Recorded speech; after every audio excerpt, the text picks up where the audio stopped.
Saio hasteko Xabier Leten Euskal Herri nerea ezin zaitut maite. Denok ez dok amairukin erlazionatzen dugun kanta.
Iruipena dauket, gure arten oso zabaldua baleo bezala, ez dok amairu musika talde bat edo kantari talde bat izan balitz bezala. Eta hori, erabat simplifikatzea izango litzak ez da. Esango nuke, 50. hamarkadan erein, eta 60. hamarkadan gorpuztu zan proiektu edo mugimendu vanguardista bat izan zela. Frankismoaren diktadura bete-betean. Etzan Euskal Herrin bakarriko lamuzko mugimendu aislatu bat sortu. Orduako Katalunian El Sets Jus izeneko talde bat, gizat talde batek antolatutako kultur mugimendu bat edo sortu zuten, eta hortik Nova Cançó Catalana. Gurean baino pixkat behanduxago Andaluzine sortu zen, Manifiesto Canción del Sur edo izenekoa. Guzti hori peninsulan, baino mundu mailan ere gaztetasunak, ilusioak, utopiak, zekartzan mugimenduak nabariak ziren. Hippie mugimentua adibidez, 60. hamarkada hasieran Estatu Batuetako unibertsitate batzutan sortu zen. Estatu Batuakekin jarraituz, Vietnameko inbasioaren aurkako mugimenduak ere hantxe sortu ziren. Ego Amerikan ere askatasun goze eta egarriz mugimendu asko sortu zen. Europatik ere bazetorren marxismo berri bat, eta Pariseko 78ko maiatzare hortzan. Guzti hori politikari dagokionez, baino ekonomian ere garapen kapitalista erasokor eta oso gogorra. Elizaren mezua ere atzerakoi eta zaharkituta geratzen aizala eta bertan ere berrikuntza oso nabariak ekarri zituen Vatikanoko 2. kontzilioak. Azken finean, ideologia berriak zabaltzen dira. Eta gehien bat, gazten arten. Aldaketa eta askatasun gehiagon beharrez. Gazte askok, Bob Dylan, Victor Jara edo Atahualpa Yupanqui bezalako abeslariengan ikusten zuten beraien idealen dizdira. Gurean, hasiera baten zerikusi handik ez baldin baduk ere, Arantzazuren berritzea, 50. hamarkadan. Agian pixkat nahastuko zaitut guztionekin, baina dena lotu nahiko nuke. Jorge Oteitzak Arantzazun egindako lanak, lan modernon artean kokatuzun euskal artea. Proiektu berean, Jorge Oteitzarekin Nestor Basterretxea eta Eduardo Txillida bezalako artistak, adibidez. Txillidak Baselizako ateak eta egiteko enkargua jasozun. Basterretxeak kripta. Eta Jorge Oteitzak basilikaren dekorazioa. Baino etzen gora bere gabekoa izan. Txillidak etzun arazo handik izan, baino Basterretxea eta Oteitzaren lanak gelditu arazi egin zintuzten. Etzien aurrea jarraitzen utzi. Dakigun bezala, orduako Oteitzak 14 apostolu famatu haietatik 4 eginak zitun, 4 forma emanda zeren, eta beste 10 harri blokek eginak zeuzkan, baino 14ak antxe gelditu ziren bide bazterren 14 urte luzez siesta potolo bat egiten. 14 urte behanduago, esan da bezala, arazoa konpondu zen, eta basilika bukatzea lortu zuen Oteitzak. Guzti honekin esan nahi nuena, arkitekto, eskultore, pintore, gai ziela euskal artearen garrantzia azpimarratzeko eta lehen lerroan kokatzeko. Oteitzak ez Amairurengan izan zuen eragin azpimarratu beharra daukeunez, ez nitun bere Arantzazuko lanak asaletik beraike aipatu gabe utzi nahi. Arteetan bakarrik ez, idatzian eta literaturan maila handiko artistak eta lanak. Arantzazuri buruz ari ginenez eta harriarekin lotuta, Vitorino Gandiaga, olerkaria eta Arantzazuko prailea, tiriki-tauki mailuaren hotsa 16 harri lantzen ari da Oteitza hori zion Gandiagaren olerkiak. Gabriel Arestiren harria eta bertan osatzen den harri eta herri, euskal harria, harrizko herri hau eta azken harria. Euskal historia eta antropologiarekin oso lotuak, Jorge Oteiza bezalako artistekin lanak elkarbanatuz gainera. Hala ere, Gabriel Arestiren poemaik ezagunenetakoa nire aitaren etxea izango da, seguraski. Nik kanta bezala Maite Idirini entzuna ezagutu nun. Baina inongo zalantzari gabe Arestiren koplaik ezagunenak, herrikoienak eta klasikoenak aldi beren, Harri eta herri poema liburuan argitaratu zituen Egunda Santi Maminan koplak. Mikel Laboak ezagutu arazi zituen mitiko bihurtu zuen kantuan. Eta Arestirekin bukatzeko, iragana moldatu behar zen garaiko beharretara eta etorkizuneko nahietara. Eta esandako guzti hau, nolabait ez Amairurekin lotu nahiko nuke. Oteiza, kultur mugimendu zabal eta integratzaile bat osatzeko asmokin zebilen. Nolabait, disiplina desberdinak batuko zituen proiektu baten bila. Kantua garrantzitsua izango zuen proiektu bat, baina ez kantua bakarrik. Kantua, doinuak, dantza, antzerkia, pintura, arkitektura, eskultura, disiplina guztiak. Osotasun bat beteko zuen abanguardia mugimendu baten bila hain zuzen ere. Esan dezakegu, paraleloki beste bideo bat jorratzen hasia ziela oihartzun alden. Bertan, Xabier Letek adinez gazteagoa izanagatik, txikitatik oso harreman estua zeuken Juan Mari eta Julen Lekuona bere auzokideekin. Behin, Lekuonatarren etxean Jose Antonio Artze ezagutu zuen. Eta honek nahiko eragina izango zuen gerora Xabier Leterengan.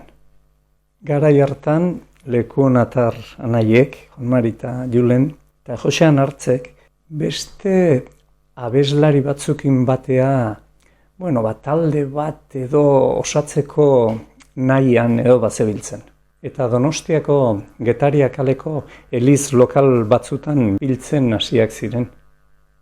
Bertan, Lourdes Iriondo, Benito Lertxundi, Jose Angel Irigaray, Jesus Artze Joseanen anaie, eta Mikel Laboa. Eta azken honek, naiz eta bere neurozirurgia ikasketak Iruñean burutu, baina Bartzelona juntzan ikastaron bat egitea, eta han Montjuiten Raimonen emanaldi bat ikusteko aukera izan zuen. Eta erabat harritu zen Raimonen emanaldikin bai, baina baita jendearen erantzunarekin ere.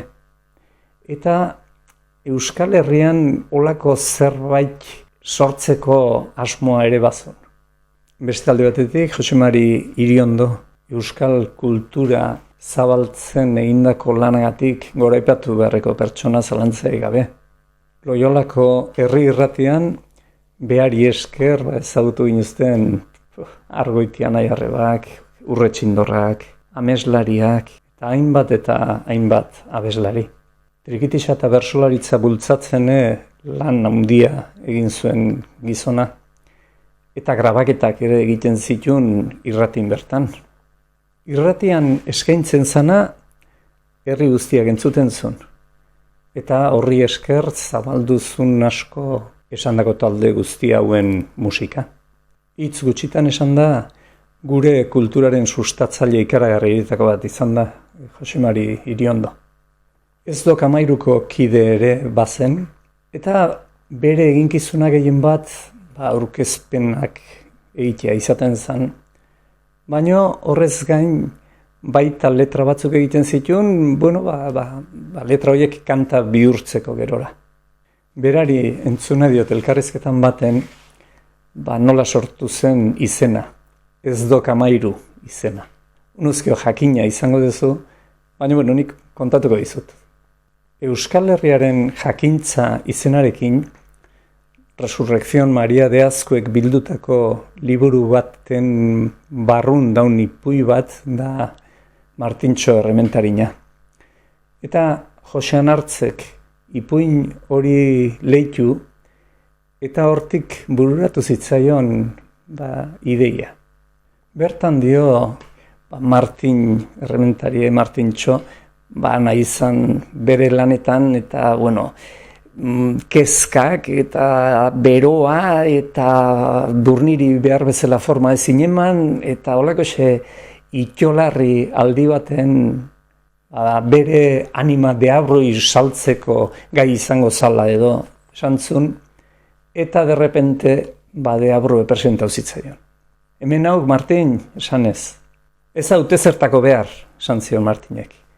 Eta deabroak ike horre behitu diak, eta nerekin etorri beharko aizba. Nahi gabeko zerbait izangoan da utzia paken. Azkenen deabruk bere atzaparretatik libratzeko bi gauza bete beharko dituk, esan zion. Bata burnizko tresna berri bat sortu beharkoek.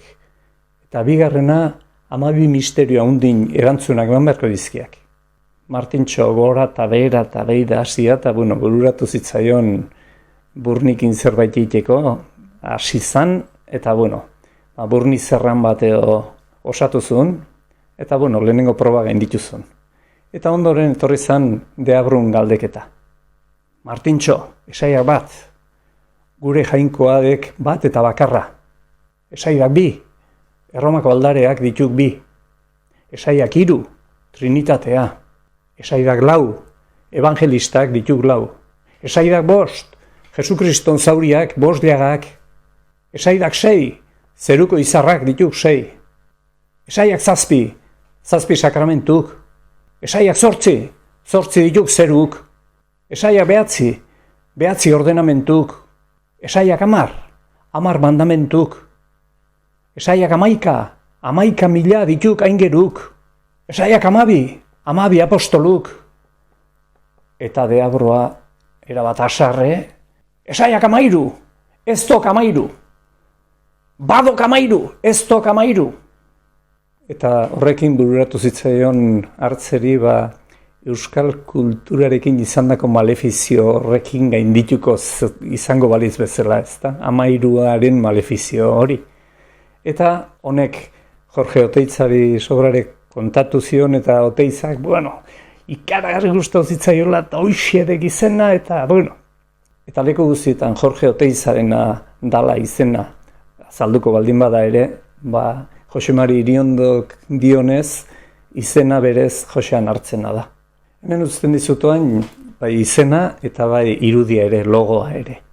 Bai izena Martintxon ipuietik, eta baita irudia ere txalaparta izan daiteken garai bateko musika tresna aukeratu zituzten.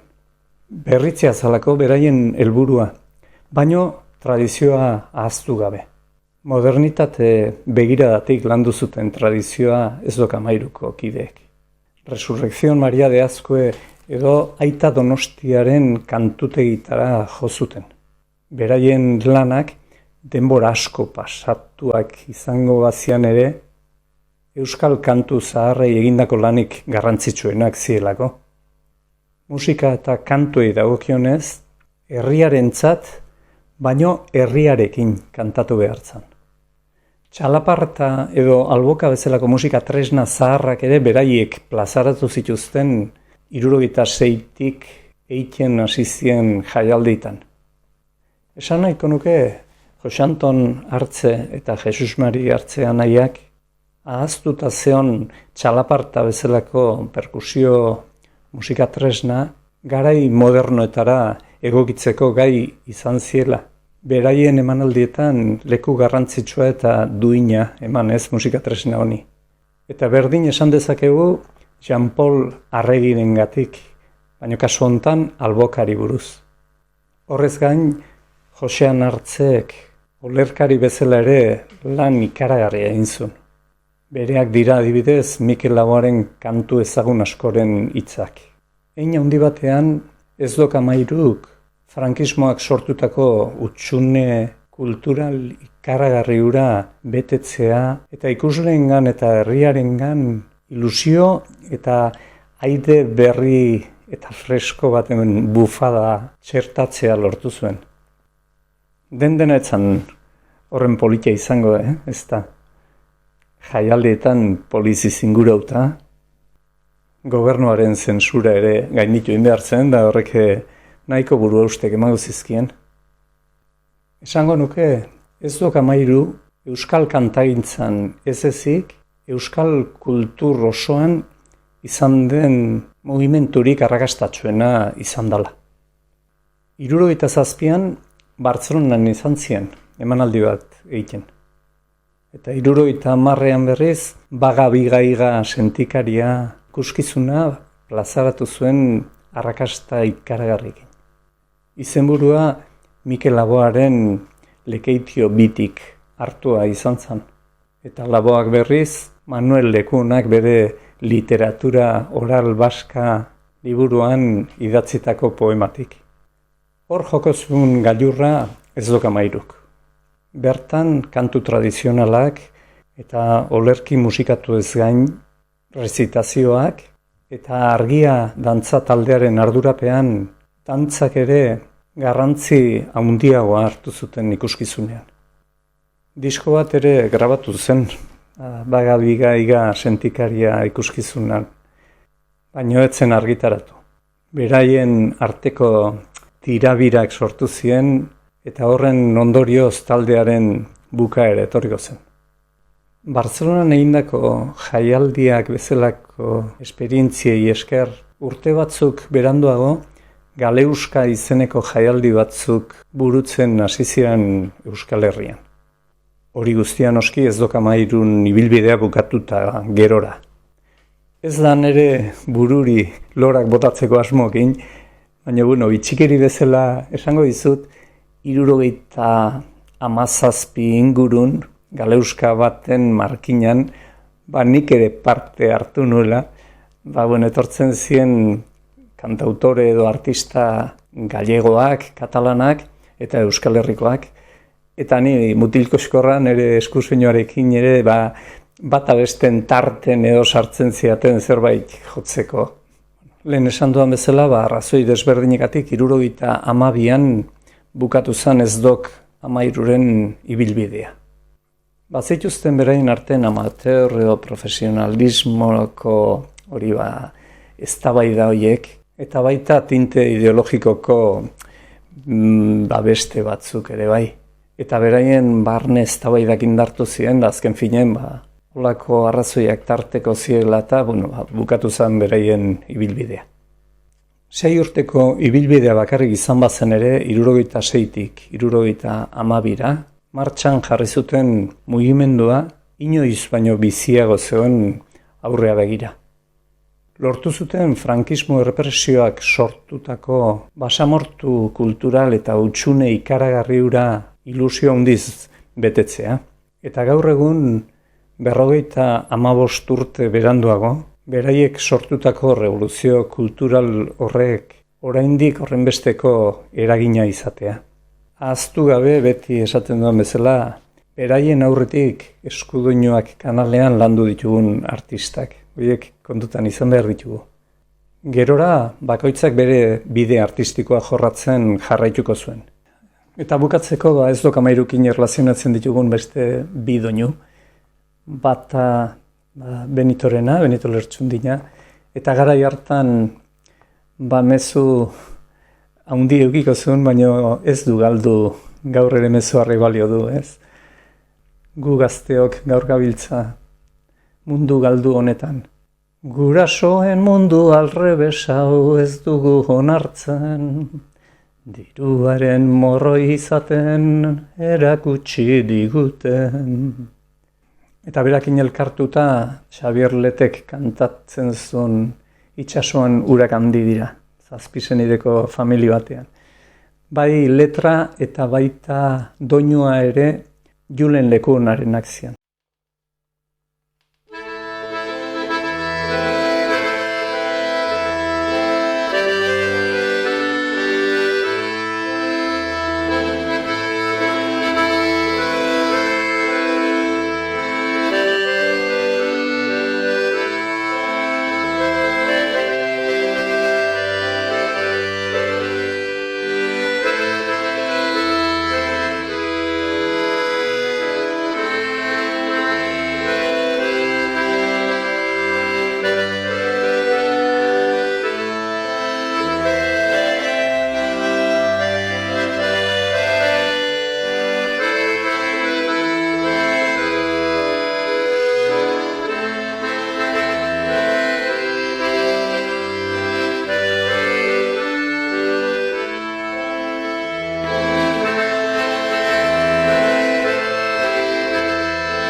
bukatzeko ez dok amairuren partaide eta kolaboratzaile izan direnen zerrenda luze bat jarrikoet bukaerako kreditutan.